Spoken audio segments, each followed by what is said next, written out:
This is Chronicle on WCVB Channel 5. To join this cult, you have to know the location. And they'll say, what's Bungie Lake?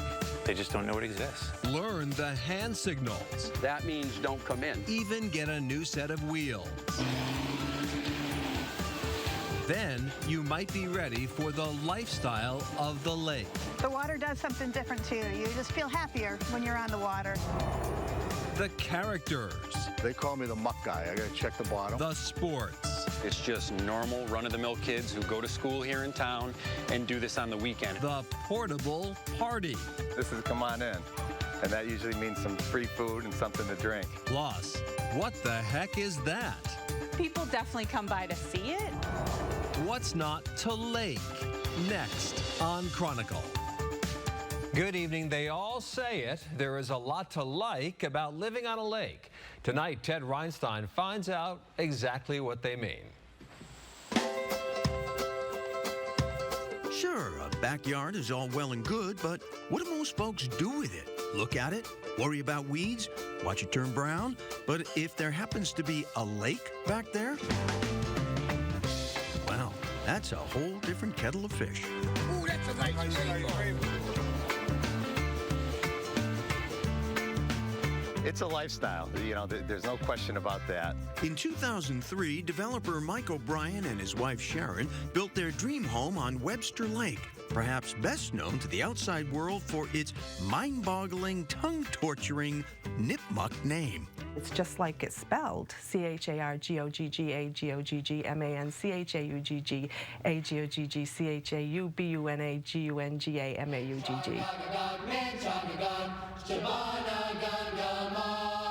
But even the O'Briens will admit their gorgeous home sometimes plays second fiddle to what's out back. The water does something different to you. You just feel happier when you're on the water. The lake itself, Hey! Come on in! part playground, Want a cold beer? part town square. Hi, girls. You want to be social here. If you buy a home on the lake, you are social. But there is a language of the lake. Kenny Mrozik lets us in on the secret hand signals little known to the non-lake world. If you're going by and somebody's going like this, that means don't come in. So you watch their hand, and as it starts turning, then they're thinking about taking you in. Then when it gets to this, then you know you're in. This is come on in. And that usually means some free food and something to drink. Apparently, it's all hands on deck at O'Brien's. Their tiki bar, quiet just a few minutes ago, now packed with friends. And then your friends see a couple boats, and the O'Briens are doing something. Then you got 4 boats, then it's 6 boats. But we love it. You know, that's why we're here. It could be a party in 5 minutes. But not all lakes are created equal. Things are quieter on Bungie Lake in Mansfield. They usually are. It's funny, you could ask probably 80% of the people in Mansfield if they know about Bungie Lake, and they'll say, what's Bungie Lake? They just don't know it exists. And there's nothing wrong with that. For the people that are here, we like it that way. Go for a boat ride today? Yeah. Both Scott Frierksen and his wife, Linda, grew up on this quiet little lake. And when they started their family, they knew they wanted to build their home here. Die-hard lake people. And it was ingrained in me early, and I can't get rid of it. I'll never not live on a lake. In fact, Frierksen is so passionate about the lake lifestyle, he ditched his corporate job a few years ago to start his own company, specializing in lakefront real estate. Of the 100% of the market, we said, let's cut out 99% of it. We're just going to focus on one slice of the pie. But it's a $1.2 billion business just in New England. Today, Frierksen is known professionally as the Lake Guy. His website, lakefrontliving.com, the first and only one-stop site for lakefront homes in New England. We've taken that down from, let's say, a 3-hour search down to 15 seconds. You can find any lakefront property. With 60,000 visitors a month, Frierksen is now rolling out franchises in other states. I thought it was just going to be a part-time gig. Within 3 months, the website was getting so much attention that I said, I think I'm onto something here. Back on Webster Lake, things are quieting down at the O'Brien's Tiki Hut, the party migrating to some other dock somewhere. A good time, we think, to put the O'Briens to a little tongue-twisting test. After all, they've had 12 years to find out where they're at. Lake Chargagagag, Manchagagag, Jamagangamog. Webster Lake. Sorry. I'm the only one in the family that can't say it. Oh, well. And back to Scott, our realtor. He says that at any given time, there are about 300 to 400 homes in Massachusetts that are directly on a lake for sale. He also represents other states. There are about 2,000 listings on his website for Massachusetts, Connecticut, Rhode Island, and New Hampshire. There is a lakeside home out there for you somewhere, if you're so inclined. Up next, why buy a boat when a car will do? Drives like a boat on the road and like a car on the water. Different lakes have different rules. On some, speedboats and jet skis get the green light. For others, that's a no-no. And then there's the couple who likes to drive right into the water. And Ted has their story in a moment. Buying a lake house may be a common fantasy, but you have to go in with your eyes wide open and maybe your pants rolled up. They call me the muck guy. I gotta check the bottom. That's what you're buying. Rick Stockhouse works with Scott Frierkson's Lakefront Living, the real estate company that deals exclusively with lakefront properties. He says a nice clean lake bottom should be tops on any buyer's list. Hey, nice and sandy, nice and gravelly. Stockhouse is showing us a rustic cabin for sale on Hamilton Reservoir in the town of Holland near Sturbridge. Prices on this lake run from $185,000 for this summer cottage on a flat lot to $450,000 for this two-bedroom year-round home with terraced grounds, a boathouse, and grand views of the lake. I work in Hartford, Connecticut, so when people say, wow, you drive that far every day, you drive up to the Massachusetts-Connecticut border, all that way, I said, you guys don't understand. I'm on vacation as soon as I get out of my car. Gary Naples, a sports therapist, spent his summers here on Hamilton Reservoir as a boy. When the time came to update the old family cottage, he decided to take the plunge and turn the family's summer home into his only home. My wife and I were trying to decide, you know what, let's just make this where we want to live. If we're somewhere else, we're always going to want to be here. We're always going to be, when can we get back? What can we do this weekend? When is the next time we're going to get back to the lake? We have a lot of people that contact us about maybe just buying a summer home on a lake. Scott Frierkson of LakefrontLiving.com says 9 out of 10 lake houses in the Bay State used to be seasonal. Today, 9 out of 10 are year-round homes. We try to talk them right away to just find something that either can be converted or you can stay there year-round because you won't want to leave once you get there.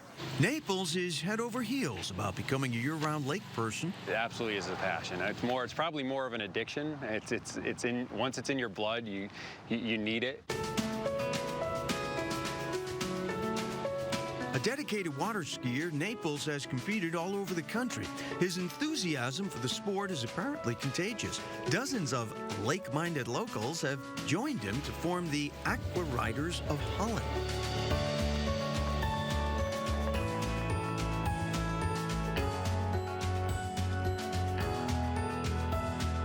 Just normal, run-of-the-mill kids who go to school here in town and do this on the weekend. The Aqua Riders are just one of only 2 water skiing teams in the Bay State.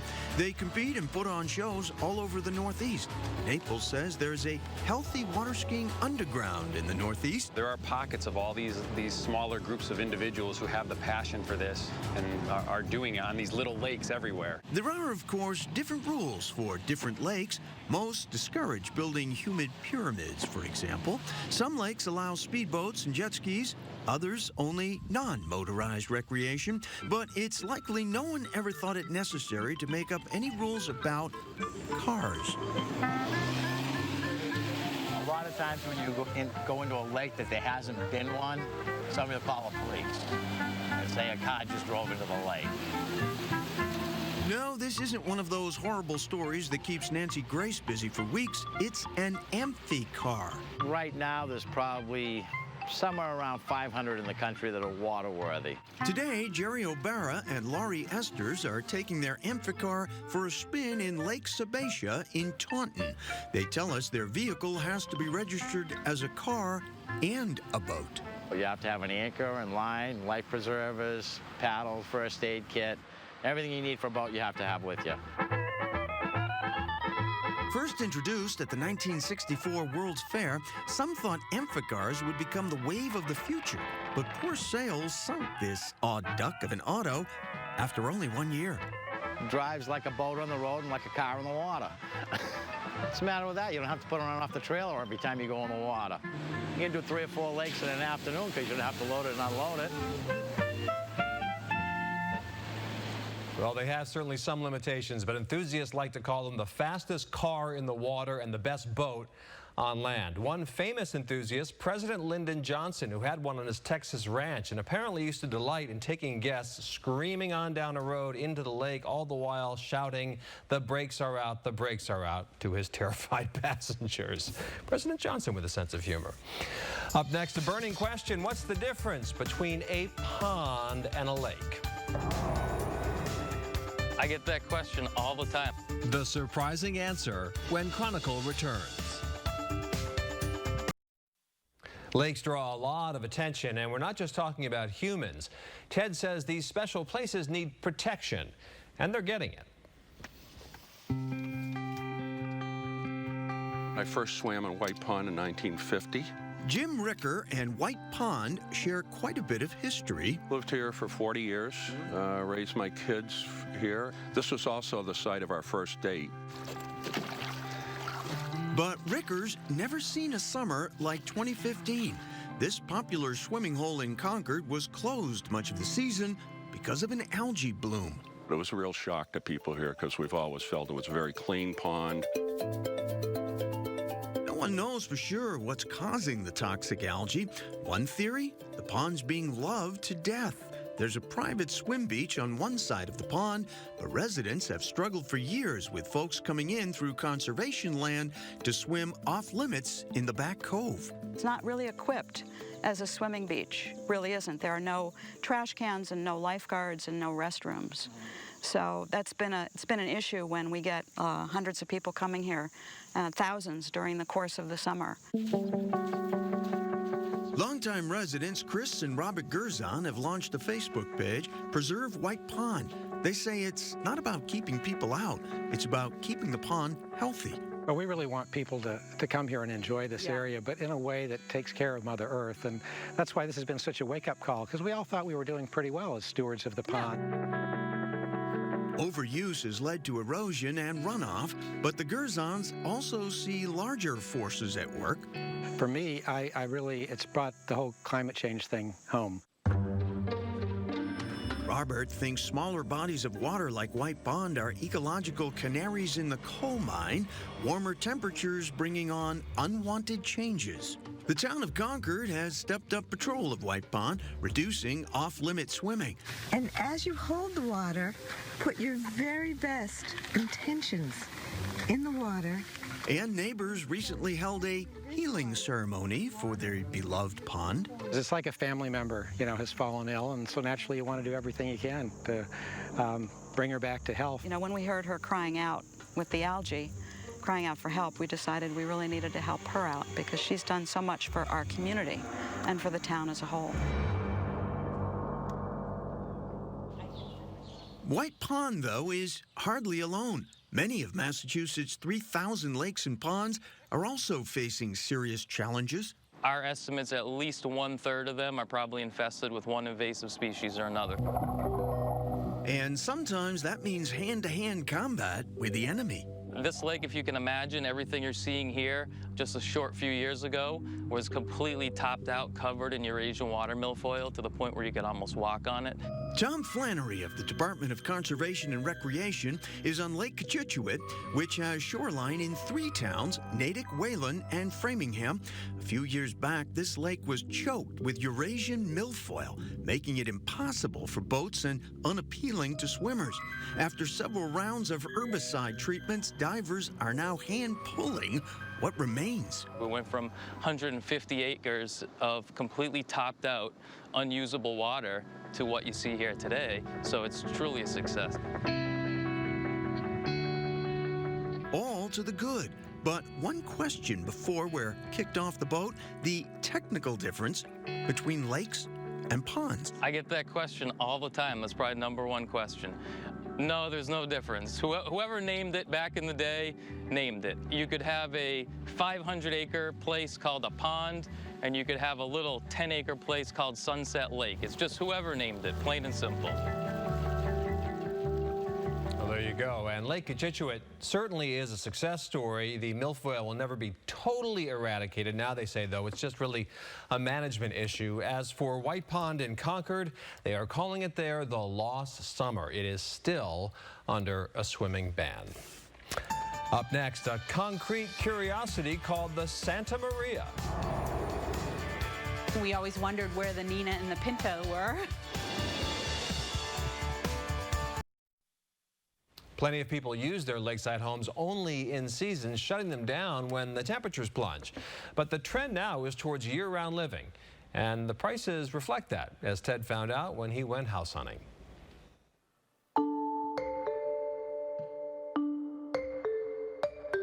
Lake people tend to be less focused on square feet than they are state of mind. It's a lifestyle. That's what we like to sell. We don't, when we go out, we don't talk about bedrooms and bathrooms and square footage.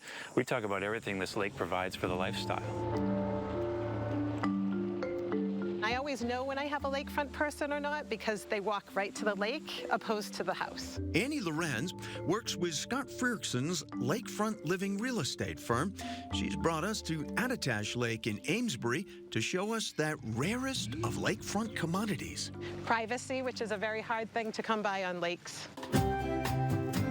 This gracious four-season, four-bedroom home is part of a 9-member real estate association called the Strathmere Club. At $750,000, this cottage doesn't come cheap, but then again, current owner Sandy Mosher says living here tends to be easy on the travel budget. You don't have to go on vacation because this is the vacation property.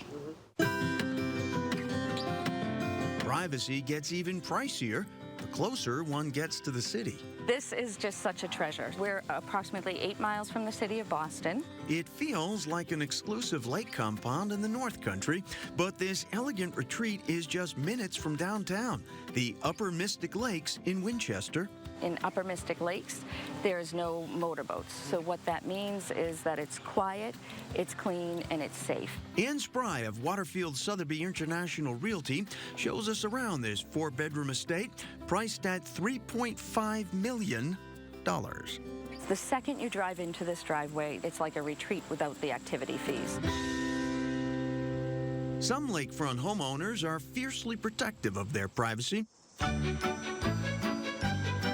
But others aren't the least bit afraid of a little bit of attention. People definitely come by to see it. My kids and company have a great time standing on the deck and doing their queen wave. Sure, lots of lake houses have decks, but none like the Santa Maria. Emerging from the forested shores of Lake Menominee up on the Massachusetts-New Hampshire border, this concrete curiosity was built in the 1940s by a priest and used as a chapel. We never knew the man. I just think he was eccentric and thought it was interesting. We always wondered where the Nina and the Pinto were. For the last 50 years, the Santa Maria has been owned by Rebecca Keller's family. Outsiders often don't know what to make of it. I guess if you weren't from this area, you might wonder that it wasn't some kind of souvenir shop or something. Keller tells us her family is not in the least bit eccentric, made up of physicians and other healthcare professionals, but they've never once considered changing their odd abode. That's part of the charm of the house. We would never do anything to change it. But no, we would never change it. That would ruin it. If nothing else, the Santa Maria proves that lakeside living comes in all shapes and sizes.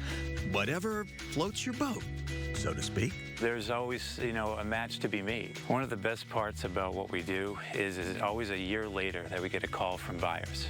And they say, we've been here for a year now, and now we completely understand what you've been preaching about. Because, they come out every morning with their cup of coffee, and they sit on their dock and they have a drink. Or they go out for an evening cruise and a sunset and maybe dinner on a boat. It's a lifestyle, and you get used to it very quick. There's no turning back.